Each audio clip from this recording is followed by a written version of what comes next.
Assalamualaikum warahmatullahi wabarakatuh. Apa kabar kanti-kanti pemirsa Setio TP Jambi dimanapun Anda berada. Terima kasih banyak yuk kan yuk. Iya Yogi. Kanu kanti-kanti kita yang ada di rumah ko Setio Benala tetonggo di depan TV untuk menyaksikan kami ko di Begapa Jambi. Tentunya pada edisi Sabtu 9 Desember 2023. Nah, 9 Desember tau dak hari apa? Hari Sabtu lah. Iyo nyelala. Tadi awak nyebut hari Sabtu lama-lama kau dah kena saya kesembung ngomong sama awak kau jadi darah tinggi Janganlah pula nak marah-marah sama saya. Tak marah dah. Tak boleh marah dengan abang kau. Tak sabar saya kau sabar. Nah, jadi nak tahu hari apa? Hari apa hari kau? Hari memperingati Hari Anti Korupsi Sedunia. 9 Desember kau. Iyo. Sedunia. Wah, bau kabaran awak kau kalau tak berani kau nyebut tak tahu saya. Terima kasih banyaklah kau. Sama-sama. Sekarang kita kasih kabar kan.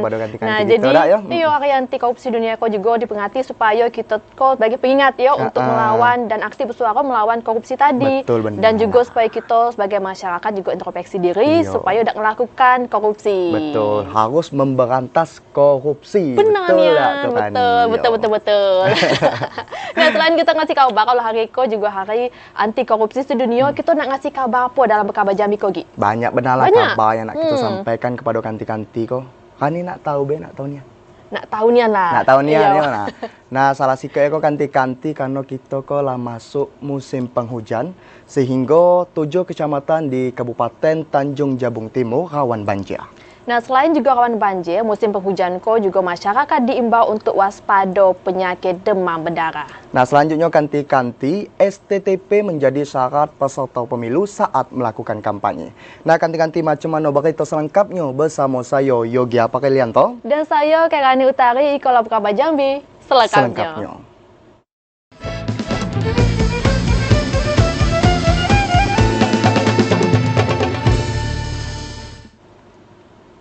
Kabar pertama kanti-kanti jelang akhir tahun 2023 di Kabupaten Tanjung Jabung Timur berpotensi terjadi bencana hidrometeorologi. Masyarakat pun diminta untuk tetap selalu waspada. 7 dari 11 kecamatan di Kabupaten Tanjung Jabung Timur merupakan langganan banjir tahunan akibat luapan air Sungai Batanghari. 3 kecamatan tersebut yakni Sabak Timur, Dendang dan Babak. Sedangkan kecamatan Nipah Panjang, Sadu, Mendahara dan Kuala Jambi adalah langganan banjir rob yakni pasang surut air laut kerana berada di wilayah pesisir. Kepala Pelaksana BPBD Kabupaten Tanjung Jabung Timur Helmi Agustinius mengatakan, Kabupaten Tanjung Jabung Timur itu sebagian besar wilayahnya berada di bantaran Sungai Batanghari yang merupakan pertemuan arus pasang surut sungai yang bisa mengakibatkan luapan air. Apalagi saat itu curah hujan tinggi. Sedangkan untuk kecepatan kisaran angin laut belum bisa dipastikan karena kerap berubah. Sementara itu, kisaran gelombang air laut berada di ketinggian 1 meter. Diberitahukan juga kepada kami untuk mengambil langkah-langkah dan kami juga akan menyurati bekerjasama dengan nanti Pak Sekda selaku Kepala BPBD akan menyurati kepada seluruh camat menghimbau kepada kepala desa dan seluruh warganya untuk selalu berhati-hati karena kondisi cuaca cukup ekstrim, apalagi sekarang ini tingkat curah hujan cukup tinggi. Masyarakat diimbau untuk waspada dengan hewan berbisa dan buas. Pasalnya, dikhawatirkan jika rumah terendam banjir, akan ada hewan yang akan ikut masuk ke dalam rumah. Khalifa Fataria, TP Jambi melaporkan. Selanjutnya, kanti-kanti Badan Penanggulangan Bencana Daerah BPBD Kabupaten Tebo meminta warga yang bermukim di sepanjang aliran sungai untuk mewaspadai bencana banjir. Tingginya intensitas hujan yang terjadi dalam beberapa minggu terakhir itu membuat debit air Sungai Batanghari meningkat. Tingginya intensitas hujan yang terjadi dalam beberapa minggu terakhir bikin debit air Sungai Batanghari meningkat. Dari alat ukur yang berada di Kecamatan Tebo Tengah, tepatnya di wilayah Taman Tanggorajo, ketinggian debit Sungai Batanghari lah nyampe angka 11 meter. Nyikapi tingginya debit Sungai Batanghari, BPBD Tebo mengimbau kepada warga yang bermukim di daerah aliran sungai supaya waspada banjir. Meski status siaga banjir belum ditetapi, namun BPBD Tebo bakal terus melakukan pemantauan tinggi muka air, terutama di wilayah sepanjang aliran sungai. Namun secara umum di Tebo masih belum masuk siaga 3. Namun kami tetap pantau itu terus. kedepannya seperti apa, itu nanti kita tindak lanjuti. Himbauan? Kalau himbauan, kami dari BPBD ya menghimbau kepada masyarakat dengan tingginya curah hujan, dengan tingginya intensitas hujan beberapa hari belakangan, kami harap masyarakat Tebo untuk waspada dalam bentuk siagalah hubungannya dengan adanya kemungkinan banjir. Selain Kecamatan Tujuh Koto, Kecamatan Koto Ilir, Serai Serumpun, Tebo Ulu, Tebo Tengah, Tebo Ilir, Makotabel juga jadi kecamatan yang sering dilanda banjir. Intizam, TVRI Jambi melaporkan. Nah, ganti-ganti memasuki musim penghujan, berbagai penyakit dikhawatiri bisa nyerang masyarakat. Salah sikoe demam berdarah denggi atau DBD. Dinas Kesehatan Batanghari ngimbau masyarakat untuk selalu jaga kebersihan lingkungan. Kepala Bidang Pencegahan dan Pengendalian Penyakit, Dinas Kesehatan Kabupaten Batanghari Nur Jali mengatakan, memasuki musim penghujan Niko, dikhawatirkan berbagai ancaman penyakit dapat menyerang masyarakat, salah sikoe DBD. Untuk mencegah meningkatnya kasus tersebut, pihaknya melakukan upaya pengendalian jentik dan pemberantasan sarang nyamuk. Langkah itu dilakukan melalui pemberdayaan kelompok masyarakat sekitar atau yang dikenal Juru Pemantau Jentik. Kelompok IKO diberdayakan untuk menjaga kebersihan lingkungan dengan menimbun barang bekas serta membuang air genangan hujan yang menjadi tempat berkembang biaknya jentik nyamuk jenis Aedes aegypti. Kalau untuk saat ini memang yang ada tren kecenderungan angkanya naik itu adalah DBD ya, yang terlaporkan yang kami sementara saat ini sudah berapa kali lipat, bahkan ada yang meninggal karena DBD. Masyarakat juga diimbau untuk waspada terhadap kasus DBD IKO. Mengingat dalam 2 tahun terakhir, kasus IKO mengalami peningkatan yang cukup signifikan hingga terdapat kematian akibat kasus DBD tersebut. Ada Juniawan, TP Jambi melaporkan. Selanjutnya kanti-kanti akibat digoyor hujan. Jalan penghubung 2 desa di Kecamatan Kayu Aro, Kabupaten Kerinci amblas sedalam 8 meter. Kejadian itu mengakibatkan akses penghubung 2 desa tersebut terputus.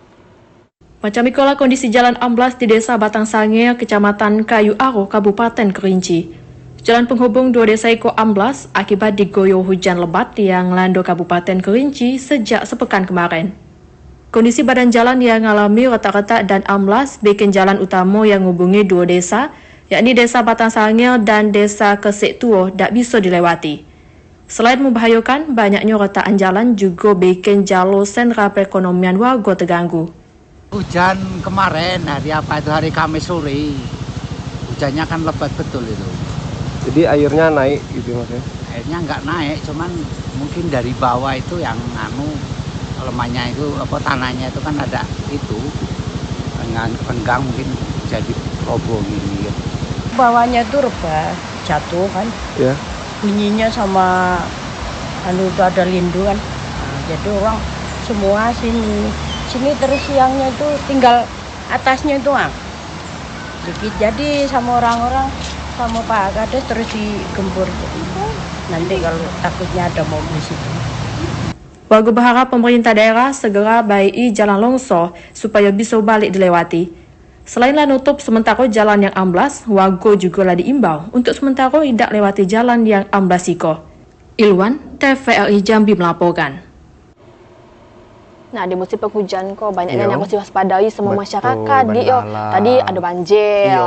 terus juga jalan DBD. amblas. Nah, DBD. DBD tentunya juga sebagai masyarakat harus jaga kesehatan di musim penghujan galak kita mudah demam ya kan yo. Dan juga tadi kayak jentik-jentik nyamuk banyak kan Iyo. banyak yang naik. Betul benalah. Dan juga tadi jalanan amblas, kan jalan licin segala macam. Iyo. Semoga kita doakan juga masyarakat yang berada di daerah yang rawan banjir, juga semoga tidak terlalu niang banjir. Yo, amin. Nah, tentunya kanti-kanti jangan nak melalababo dulu. Tunaklah di depan TV karena kami akan balik hadir dengan sejumlah informasi penting dan menarik lainnya. Di antaranya sanksi pidana dan diskualifikasi nanti bagi pelaku politik duit.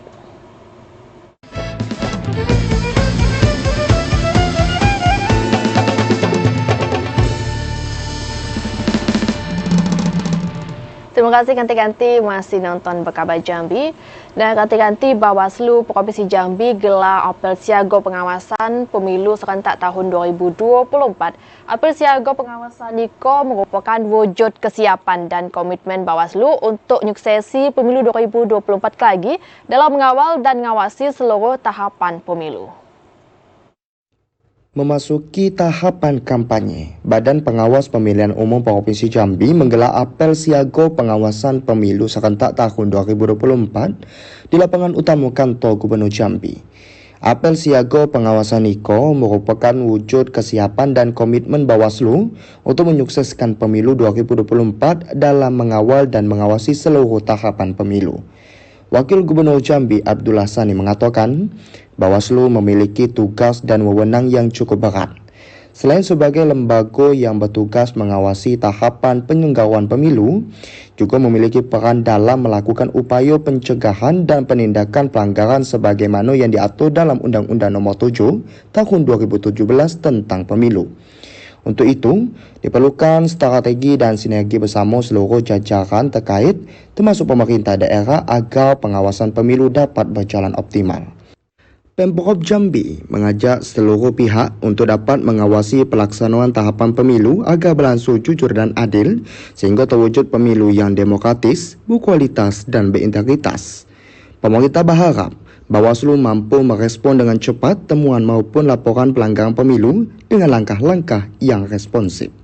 Untuk selama pemerintah Provinsi Jambi mengapresiasi kegiatan ini dan terima kasih atas kebersamaan. Harapannya mudah-mudahan dengan apel ini, mudah-mudahan pemilu berjalan sebagaimana yang kita inginkan bersama. Sementara itu, Ketua Bawaslu Provinsi Jambi Wen Arifin menekankan ada 4 ranjau pemilu yang harus menjadi perhatian serius seluruh jajaran, mulai dari politik uang, politisasi sara, politisasi identitas, serta netralitas ASN. Keempat ranjau pemilu IKO harus dijaga agar pelaksanaan pemilu dapat dipastikan berjalan dengan baik. Pastikan pemilu kita pemilu yang berintegritas. Ada 4 ranjau pemilu. Pertama, politik uang. Kedua, politisasi sara. Yang ketiga, politisasi identitas atau politik identitas. Yang keempat, netralitas ASN. Dari 4 ranjau pemilu, ini menjadi tantangan kita di Badan Pengawas Pemilu, di Lembaga Pengawas Pemilu, agar dalam proses pelaksanaan pemilu 4 ranjau ini tidak meledak, tidak menjadi persoalan di setiap desa. Apel siaga pengawasan pemilu serentak tahun 2024 ditandai dengan penandatanganan deklarasi pemilu damai dan berkualitas. Randy Alta, TP Jambi melaporkan. Selanjutnya ganti-ganti masa kampanye pemilu 2024 lah dimulai. Peserta pemilu diwajibkan miliki surat tanda terima pemberitahuan atau STTP dari kepolisian pada setiap kegiatan kampanye. Pada setiap kegiatan kampanye di Kabupaten Tanjung Jabung Timur, para peserta pemilu wajib ngantongi surat tanda terima pemberitahuan atau STTP dari kepolisian. Ketua Bawaslu Kabupaten Tanjung Jabung Timur, Tamuzi mengatakan, STTP ko bertujuan untuk nyegah terjadinya kegiatan kampanye ilegal atau kegiatan kampanye di luar jadwal. Sementara penerbitan STTP tersebut merupakan ranah kepolisian. Sedangkan Bawaslu cuma dapat tembusan sebagai pemberitahuan. Peruntukan STTP untuk kegiatan kampanye terbuka yang mengumpulkan massa. Adapun masa kampanye berlangsung selama 75 hari, dimulai sejak Selasa 28 November 2023 hingga Sabtu 10 Februari 2024 lagi. Hingga kini Bawaslu belum menerima laporan peserta pemilu melakukan kampanye. Selain STTP, partai politik juga daftari tim kampanye ke KPU. Pendaftaran tim kampanye atau tim pelaksana peserta pemilu tersebut bisa melalui aplikasi Sistem Informasi Kampanye Dana Kampanye atau SIKADEKA. Cliva Patria, TVRI Jambi melaporkan. Ganti-ganti Bawaslu Kabupaten Tanjung Jabung Barat ningkati pengawasan pas masuk kampanye ko. Untuk ningkati pengawasan mulai dari tingkat bawah, Bawaslu ngefektifi peran Panwas Kecamatan. Meski belum menemukan adanya pelanggaran kampanye dan regulasi pemilu, namun Bawaslu Kabupaten Tanjung Jabung Barat telah melakukan antisipasi dengan meningkatkan pengawasan. Tahapan pengawasan masuk kampanye telah berlangsung sejak 28 November tahun 2023. Untuk meningkatkan pengawasan mulai dari tingkat bawah, Bawaslu mengefektifkan peran panitia pengawasan kecamatan Panwasjam. Panwasjam telah diberi bekal dan pengetahuan terkait regulasi dan kerawanan pelanggaran yang mungkin terjadi. Ketua Bawaslu Tanjab Barat Amrina Rosyada mengatakan, tahapan pengawasan masuk kampanye telah berlangsung sejak 28 November tahun 2023. Panwasjam telah diberi arahan untuk melakukan pengawasan di tingkat kelurahan dan desa sekecamatan Tanjab Barat. Selama masuk kampanye, PKD harus mengawasi potensi masalah, terutama jika calon legislatif melakukan kampanye secara bersamaan. Jika calon legislatif melakukan kampanye tanpa adanya STTP, PKD sebagai pengawas berhak untuk mencegah pelanggaran yang dilakukan oleh caleg. Bawaslu kami sudah menginstruksikan kepada Panwasjam dan jajaran yang di bawah untuk mengawasi pelaksanaan kampanye. Baik itu dari segi metode kampanye, materi kampanye, serta peserta yang hadir di saat kegiatan kampanye. Selanjutnya untuk pemasangan APK itu kami sudah juga instruksikan kepada Panwasjam untuk melakukan pengawasan terkait pemasangan APK. Ada zona-zona yang dilarang untuk pemasangan APK. PKD sebagai pengawas pemilu harus memahami regulasi tahapan agar pemilu berjalan dengan lancar. Didi Haryadi, TP Jambi melaporkan. Ganti-ganti sanksi berat menanti bagi pelaku politik duit pada proses pemilu 2024. Pemberi dan penerima dapat dikenakan sanksi pidana kurungan 3 tahun penjara dan didiskualifikasi dari tahapan pemilu 2024. Badan Pengawas Pemilu Kabupaten Muaro Jambi balik ngimbau masyarakat supaya tidak terlibat pada politik duit. Patroli pengawasan politik duit dilakukan secara intensif pada masa kampanye yang berlangsung hingga 10 Februari 2024. Tak cuma masa kampanye, patroli juga dilakukan pas masa tenang pada tanggal 11 hingga 13 Februari 2024 lagi. Pimpinan Bawaslu Muaro Jambi, Divisi Hukum Pencegahan Parmas dan Humas Asnawi Negasi, dalam Undang-Undang Pemilu tahun 2017 pasal 515 nyatakan, bagi orang yang melakukan politik duit dan terbukti, bakal dikenakan sanksi pidana 3 tahun penjara dan denda 36 juta rupiah. Sanksi itu berlaku pada pemberi dan penerima duit. Tak cuma itu, sanksi yang diberikan berupa diskualifikasi dari keikutsertaan pada pemilu 2024. Bawaslu Muaro Jambi mesti bersikap aktif pas ngawasi jalannya setiap tahapan pemilu 2024. Bawaslu berharap masyarakat untuk ikut berpartisipasi dalam melakukan pengawasan. Bagi yang nemui kasus politik duit, masyarakat bisa melapori kepada Badan Pengawas Pemilu di tingkat kabupaten hingga desa. Azam Afnan, TVRI Jambi melaporkan. Ganti-ganti jangan nak beranjak dulu karena saya nak nempuh kami akan balik hadir dengan sejumlah informasi penting dan menarik lainnya. Di antaranya ganti-ganti 4 pelaku penambangan minyak ilegal dibekuk polisi. Tetaplah bersama kami.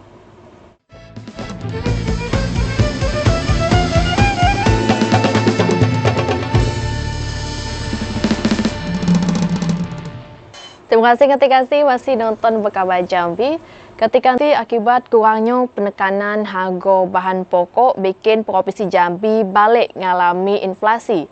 Pada bulan November 2023 terjadi inflasi 0,79% gabungan dari Kota Jambi dan Bungo. Secara year on year inflasi Provinsi Jambi nyampe 3,75%.